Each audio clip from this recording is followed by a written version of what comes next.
he starts talking to people in Boston with money. He's all excited. We're gonna reopen the Poland Spring House, but it's a budget hotel. He makes me a waffle wife. 1975. Yeah. 2 months after we got married, the largest fire in the state of Maine. Is you? Yeah.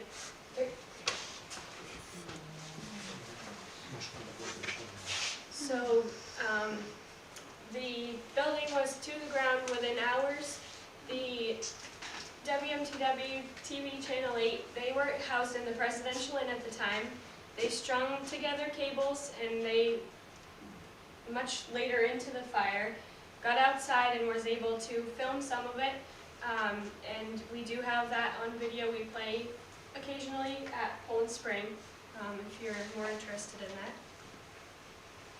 So as a result of the fire, the Poland Spring Preservation Society was formed in 1976 by a man named Jim Aikman. Jim was a former news director for WMTW TV Channel 8 on the grounds at the resort. After the disastrous fire and having witnessed years of neglect to the main state building and All Souls Chapel, he gathered together like-minded individuals and formed the Poland Spring Preservation Society to preserve the rich history of Poland Spring and begin to protect and restore the buildings. Sadly, we lost Jim a few years after founding the society, but his vision for PSPS continues to guide us into the future. So after the Poland Spring House fire,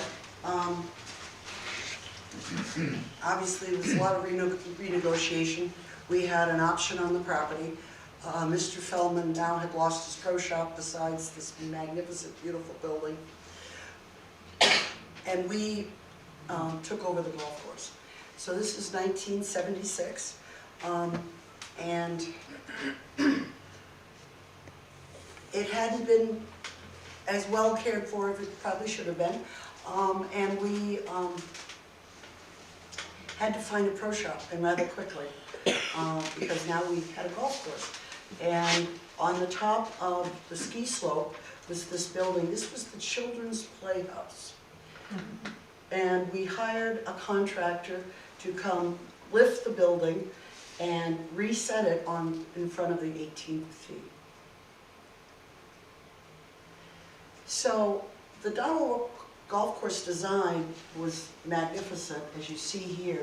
This is the site looking down over Lower Rain Pond, and on the other side of that is Rain Pond State Park. So we started with a membership of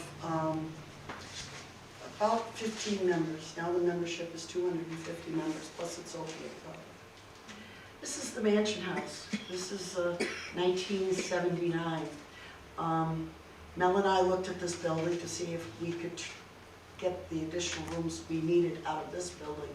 But at this point, it was really too far gone. It had been unoccupied since the Job Corps left.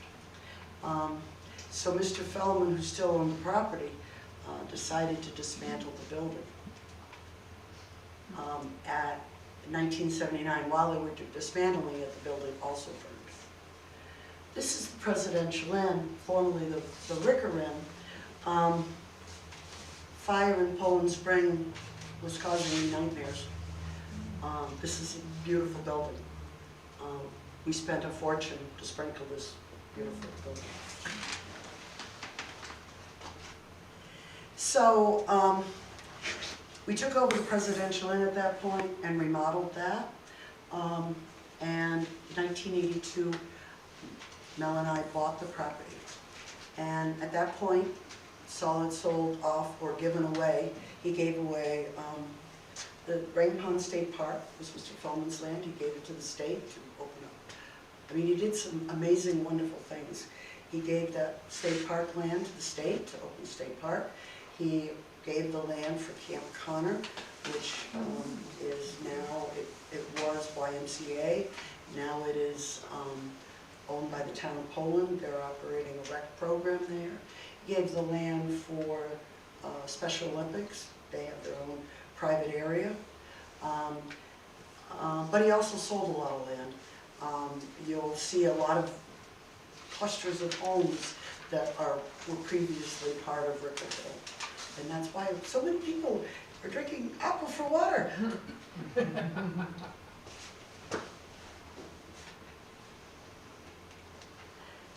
So the beach house was one of those that when we really looked at it, we kind of went, ooh, we got a problem here. So after we bought the property, we realized that how it got moved was, it used to be on piers in the middle of Middle Range, and you would take a dock out to the building and swim right from off the building. When they brought it back in, they just put it on the old rail bed and there was zero underneath it. It was rail bed and then building, nothing, no cement, no nothing. And it was beginning to rot terribly. So we had to lift the building up, and the DEP, because it's so close to the lake, wouldn't allow us to put in a foundation, but they did allow us to put piers back under it, so it would be saved. There was also 13 cottages on the property, and you can still see them when you drive by Route 26. They are all rental properties. We use them during the summer season, well, basically from May until October, because they're all electric, most of them are electric heat. As you can tell, my husband likes bright colors. One of the other great things that we've done is add a beautiful library. Mel loved to read. As I said, he was totally self-taught and spent all his time in the Boston Library. So we went to our guests who were really like family and said, I want to build a library and you're going to bring me the books. And they continue to bring books. We have over 10,000 books in the library. So, is this me? Okay. So, Paul Dehane, probably none of you know him. Came from France. He was the son-in-law of Perrier. And Mr. Fellman was continuing to bottle water because he had kept that part of the business until 1978. And this gentleman showed up and bought the water company from Mr. Fellman. He operated for a short time, and then Perrier took over, and they continued to operate it. So here's a picture of the new plant that they built that we can see through the trees. You can see it right off of 122 also. So they left the old spring house, the one that Laura talked about, in 1978, and basically they put up no trespassing signs and said goodbye. This woman came with a vision. In about 1998, Poland Spring had gone from Mr. Fellman to Dehane to Perrier. Perrier got bought out by Nestle Waters. And this lovely woman was a geologist, but she was also in charge of community relations in our county, in our area. And she took video of this falling down bottling plant and sent it off to Switzerland and convinced the powers that be they needed to save this building. They ended up spending $3 million to save this building. It is a beautiful museum. We do weddings there also. Did 2 funerals there last year. It's a gorgeous building. It's open all summer. We're open Thursday, Friday, Saturday, Sunday. It's free. Yeah, interior photos too. Okay. So this is the source building. This is where you can go in and see the water bubbling out of the ground. This room here is called the viewing room. It was built so that the guests would be able to watch the workmen work on the floor, but also with glass so they couldn't contaminate the area. This is part of the viewing room also. This dress right here, if you were a house guest, you could walk down to the spring, and a woman in a dress like this would pour water out of the spring into your cup. This is the award they won in St. Louis. So this room is kind of unique. They knew that purity was everything. They knew that most people didn't have running water in their homes in 1906, especially in Maine. And so they built a shower room. And every employee, before they could go to the bottling room floor, had to disrobe, take a shower, put on a white uniform, and brand new shoes so that they were not contaminated. This house returned in 2004. The early part of the story, I told you about a gentleman that had helped secure the money for buying the property for Mr. Feldman. His name was Mr. Freelander. And his commission for helping Mr. Feldman secure the loans was a cottage at Poland Spring. The cottage turned out to be a 13-bedroom house. So just by chance, the house became available in 2004, and I kind of needed it, and anyway, so we returned it to the property and restored it. It's now a house that we do family reunions in mostly, because it's Deep 16. There's a picture of it now. And hopefully most of you have heard about a restaurant down.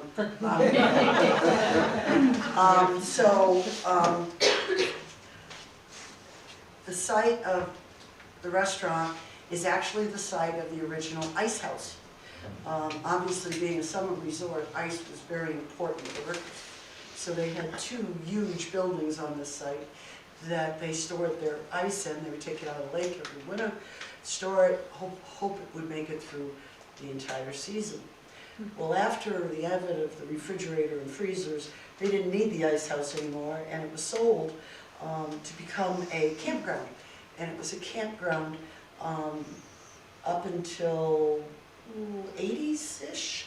And then a gentleman by the name of Gar Roper purchased the land and took the upstairs and turned it into a restaurant. And because before, downstairs was just like a country store, get bait, whatever. And upstairs, the people that owned it before lived. And he also added a screened room onto the other side. So, and he bought the restaurant primarily to give his son a job. His son wanted to be a musician. He wanted him to be in the restaurant business. Well, he eventually got his way. He's in the entertainment business. So they were looking for somebody to buy it. And for 3 solid years they asked me, and for 3 solid years I said no. And but every time I said no, the price went down.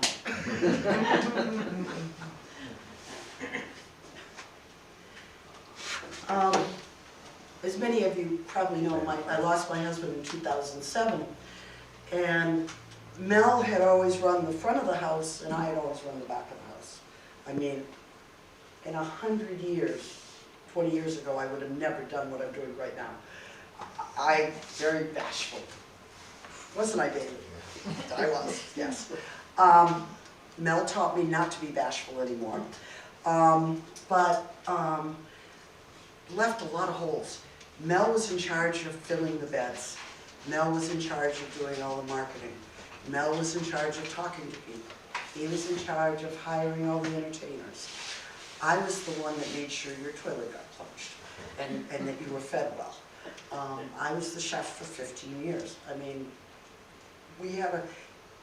marriage doesn't normally work when you're running a business, but it worked because we had kind of lines. He did this, I did that. But I also knew he was always the boss. So marketing became a huge struggle for me because Mel had been very successful running little teeny ads in the Boston Globe, and he would send them out to 100 free papers, and it filled the beds. Now we live in a totally different marketing world. A 1-inch ad in the Boston Globe now costs like $3,000 and nobody will read it because nobody reads the newspaper anymore. So it's a struggle. So one of our country club members came forward and said, I'll help you. I've owned a marketing company all my life. We'll make it work, Cindy. And so anyway, we started doing things out of the box. And one of them was to start going to golf shows. And we were just at a golf show this past weekend. Some of our staff was in Connecticut. But anyway, part of what came out of that is that golfers want a driving range. So this has been our big job, is to build a driving range, and then we eventually added a mini golf course, a disc golf course, and now I gotta tell a Laura story. Sorry, It's okay. she's used to it. I told her this morning, she was in school. So this young lady, she doesn't brag about herself, but I brag about her all the time. She went to Austin College for hospitality. After she started working for me, she decided she really liked this business. She doesn't only graduate, she goes back for her master's. And her master's program was to build an ice cream shop. She did everything. The licensing, the hiring, deciding what the menu was going to be, the signage, the decorations. So I'm very proud of her. So that's a picture of David right there. I use David as my model a lot. That's mine. I figured when I saw this.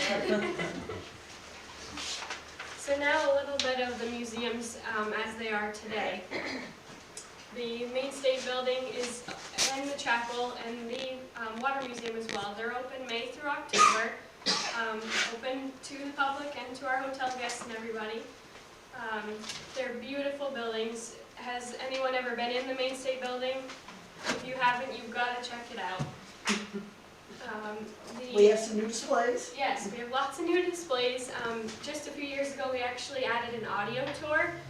You can still have a tour with a docent or use the audio equipment as well. Since 2011, we've been home to the Maine Golf Hall of Fame. We have exhibits on the Caddy Camp. We even have George Bush's golf bag here and some information on him.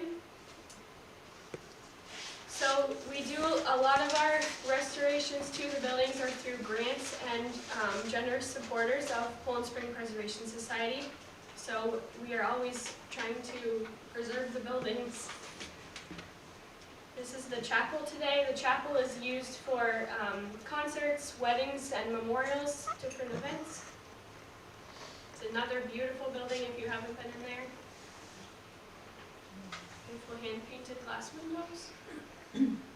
Just this past summer, we had the steps redone at the All Souls Chapel, which was done through funding from the Davis Family Foundation grant.